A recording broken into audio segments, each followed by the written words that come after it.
भक्तो नमस्कार. नूतन वर्षात पदार्पण करताच नूतन वर्षाच्या पहिल्याच दिवशी या झाडाला स्पर्श करून या, तत्काळ गरिबी संपून जाईल. भक्त, आपल्या हिंदू धर्मामध्ये देवी देवतांची अनेक स्वरूपे असल्याचे सांगितले गेलेले आहे, ज्यामध्ये झाडी झुडपे वृक्षांनाही देवी देवतांचे स्वरूप असल्याचे बोलले जाते. तर आज मी तुम्हा भक्तगणांना पावन वृक्षांच्या बाबतीत सांगणार आहे, ज्यांना तुम्ही या नूतन वर्षाच्या पहिल्या दिवशी स्पर्श करून यायचे आहे. आणि जर तुम्ही या नूतन वर्षाच्या दिवशी या झाडी वृक्षांना स्पर्श करून येता तर तुमच्या घरातून गरिबी तत्काळ संपून जाईल. भक्त, हे वृक्ष देववृक्ष असल्याचे सांगितले गेलेले आहे. हे देवी देवतांच्या स्वरूप असतात. आपल्या धर्मामध्ये आपण या वृक्षांना देवी देवतांचा वास असल्याचे मानून यांची पूजा करतो आणि आपणास यांची पूजा केलीही पाहिजे. विज्ञान ही मान्य करते की ही झाडी रोपे मनुष्याला मुक्तपणे प्राणवायू प्रदान करतात आणि आपल्या मानवी जीवनातील जे पण दूषित वायू आहेत, सर्व प्रकारच्या ज्या पण नकारात्मक ऊर्जा असतात, त्यांना ही झाडी रोपे स्वयं आपल्या आतमध्ये शोषून घेतात आणि आपल्याला ताजेतवाने वातावरण प्रदान करतात. स्वतः उन्हातानात तापतात, पण मनुष्याला थंड सावली प्रदान करतात. तर फक्त आपली शास्त्रे सांगतात की काही झाडी रोपे अशी आहेत ज्यांना नूतन वर्षात पदार्पण करताच त्यांना स्पर्श केल्या मात्रने व्यक्तीच्या बंद नशिबाचे टाळे खोलले जाते, त्या व्यक्तीचे सौभाग्य चमकून जाते आणि श्री लक्ष्मीच्या कृपेचा वर्षाव होतो. व्यक्तीजवळ लक्ष्मी स्थायी रूपात वास करू लागते. पूर्ण वर्षभर भरपूर जमून पैसा येत राहतो. भक्तो, हिंदू सनातनी धर्मशास्त्रांमध्ये झाडी वृक्षांना खूपच गुणकारी बोलले जाते. अनेक रोगांवरील सटीक उपचार याच झाडी झुडपांच्या जडीबुटींमध्ये दडलेले आहेत. एवढेच नव्हे तर स्वयं श्री हरी विष्णू अवतार श्रीकृष्णानेही गीतेमध्ये सांगितले आहे की या झाडी वृक्षांमधील पिंपळाच्या वृक्षामध्ये मी वास करतो. पिंपळाच्या वृक्षाला पूर्ण झाडी वृक्षांचा राजा बोलले जाते, कारण की या वृक्षाचे आयुष्य सर्वाधिक जास्त असते.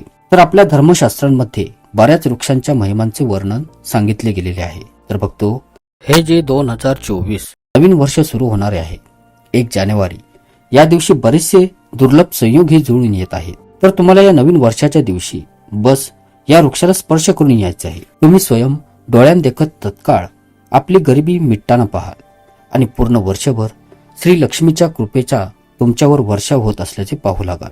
कारण की भक्तो, या वृक्षांमध्ये स्वयं श्री लक्ष्मीचा वास असल्याचे मानले जाते, ज्यांच्याविषयी मी आपणास आता सांगण्यात जात आहे. थोडक्यात स्पष्टपणे सांगायचे तर तुम्ही या वृक्षाला स्पर्श केल्या मात्रने तुमच्या घरातून दारिद्र्यता, दुर्भाग्य तुमच्यापासून शेकडो दूर निघून जाईल.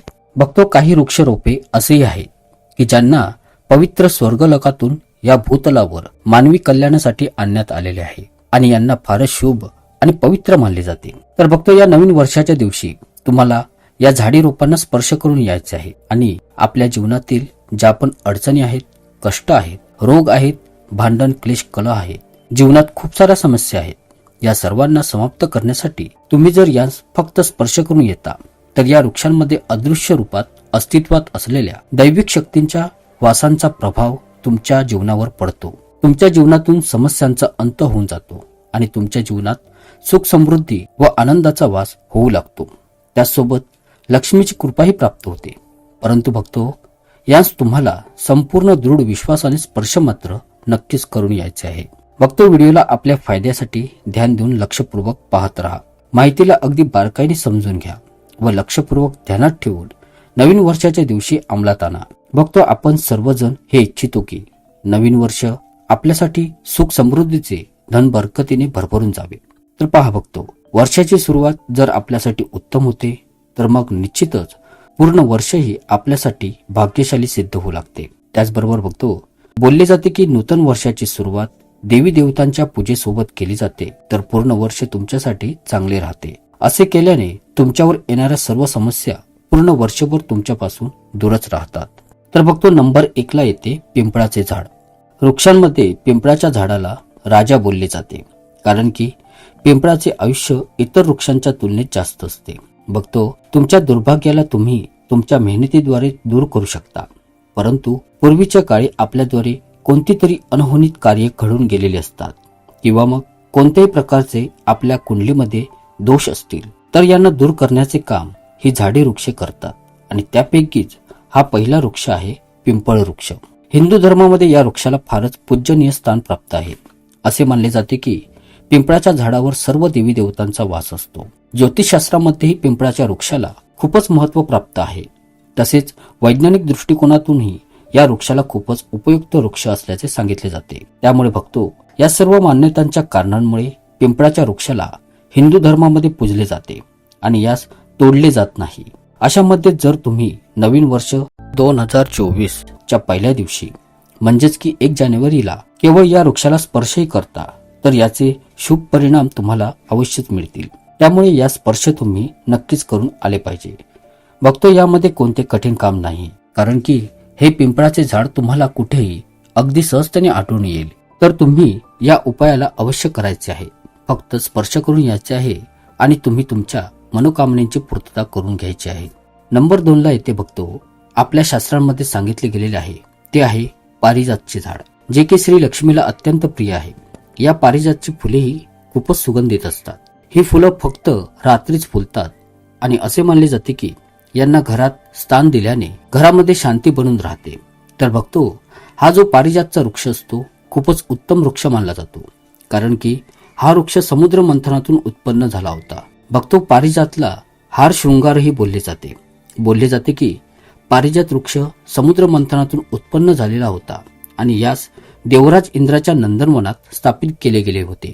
बघतो या वृक्षाला भूतलावर घेऊन येण्याचे श्रेय श्रीहरी विष्णूंचा अवतार भगवान श्रीकृष्णास जाते. भागवत पुराणाच्या कथांच्या अनुसार एकदा श्रीकृष्ण आपले पटराणी रुक्मिणी सोबत होते. तेव्हा नारद मुनी आपल्या हातामध्ये पारिजातची फुले घेऊन आले आणि ती फुले रुक्मिणीला दिली. रुक्मिणीने पारिजातच्या त्या फुलांना आपल्या केसांत माळले, ज्यांना पाहून श्रीकृष्णांची दुसरी पत्नी सत्यभामाने या पारिजातच्या फुलांच्या पूर्ण वृक्षाची मागणी केली. ज्यानंतर श्रीकृष्णाने इंद्रजीत जवळ पूर्ण पारिजातच्या वृक्षास देण्यासाठी विनंती केली, परंतु इंद्रदेवाने त्यांची विनंती धुडकावून लावली. त्यानंतर सत्यभामाच्या जिद्दीमुळे भगवान श्रीकृष्णाने गरुडावर आरूढ होऊन स्वर्गलोकी आक्रमण केले. या युद्धामध्ये सत्यभामा आणि श्रीकृष्णांनी एकत्र मिळून युद्ध केले. तसेच सर्व देवतांचा पराभव केला आणि स्वयं श्रीकृष्णाने इंद्रदेवाच्या हातांना पकडून त्याचे वज्रशस्त्र स्तंभित केले. शेवटी हार मानून इंद्रदेवाला पारिजातचा वृक्ष सत्यभामाला सुपूर्द करावा लागला आणि त्यानंतर हा पारिजातचा वृक्ष या मानवी भूतलावर मानवी कल्याणासाठी अस्तित्वात आणण्यात आला.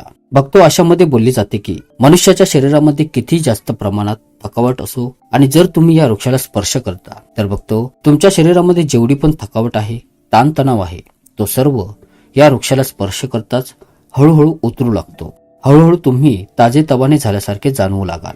बघतो या वृक्षाच्या खाली नवीन वर्षाच्या पहिल्या दिवशी तुम्हाला जायचे आहे आणि तुम्हाला त्याच्या मुळाशी शुद्ध देशी तुपाचा दिवा प्रज्वलित करायचा आहे. आणि जर तुम्ही तुपाचा दिवा लावण्यात समर्थ नसाल तर काहीच हरकत नाही. तुम्ही कोणत्याही तेलाचा दिवा अगदी शुद्ध अंतःकरणापासून प्रज्वलित करू शकता. आणि याचसोबत तुम्हाला करायचे काय आहे की एक लवंग व एक कापराचा तुकडा या वृक्षाच्या मुळाशी ठेवून देऊन आपली मनोवांछित इच्छा बोलायची आहे आणि नंतर या वृक्षाला तुम्ही स्पर्श करायचे आहे आणि या वृक्षाला लोण्याचा भोग प्रसाद अर्पण करायचा आहे. कारण की बघतो बोलले जाते की या पारिजातच्या वृक्षावर स्वयं भगवान श्री हरी विष्णू आणि श्री लक्ष्मीचा निवास असतो. तर या स्पर्श करतात जर तुमच्या जीवनामध्ये कोणत्याही प्रकारची नजरदोष, वाईट शक्तींचा प्रभाव किंवा मग कोणाची हाय लागली असेल, ज्यांच्या कारणांमुळे तुमच्या बंद नशिबाचे टाळे खोलले जात नाही, काहीच मार्ग सापडत नाहीत आणि तुम्ही इच्छिता की तुमच्या बंद नशिबाचे टाळे खोलले जावे आणि तुमच्यावरील हाय, नजरदोष, पीडा संपून जावेत, तसेच जर तुम्हाला शनिदोष लागलेले असेल तो संपून जावा, तर या वृक्षाला स्पर्श करून बघतो तुम्हाला तुमची प्रार्थना बोलायची आहे, मग ती काही असो. आणि मग शेवटी ती लवंग व कापूर तुम्ही प्रज्वलित करायचं आहे आणि बघतो तुम्हीच पाहाल की त्या क्षणी तुम्हाला तुमचे शरीर, मन हलके होत असल्याचे पाहू लागाल आणि तुमच्यावरील हाय, नजरदोष, शनिदोष, ग्रहदोष, पीडा सर्व काही संपून जाईल. सोबतच गरिबीचा अंतही हळूहळू होत जाईल. जीवनात धन समृद्धीची बरकत होत असल्याचे तुम्ही पाहू लागाल. बघतो पारिजातचा वृक्ष जर तुम्हाला सहजतेने प्राप्त होत नसेल तर अशामध्ये तुम्ही उंबराच्या वृक्षाला स्पर्श करून आपल्या समस्यांचा अंत करू शकता. बघतो उंबराचे वृक्ष खूपच उत्तम मानला जातो.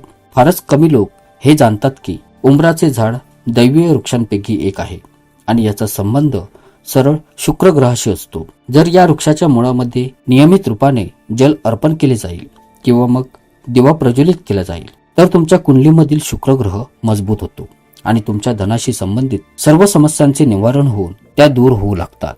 त्याचसोबत या स्पर्श करून तुम्हाला अशी प्रार्थना करायची आहे की हे वृक्षराज, आम्ही तुझ्यापाशी प्रार्थना करतो की आमची गरिबी तसेच आमच्या अडचणी आणि जी आम्हाला कोणाची वाईट नजरदोष लागली आहे तिला तुम्ही समाप्त करावे, तुमच्यामध्ये तिला समाविष्ट करा.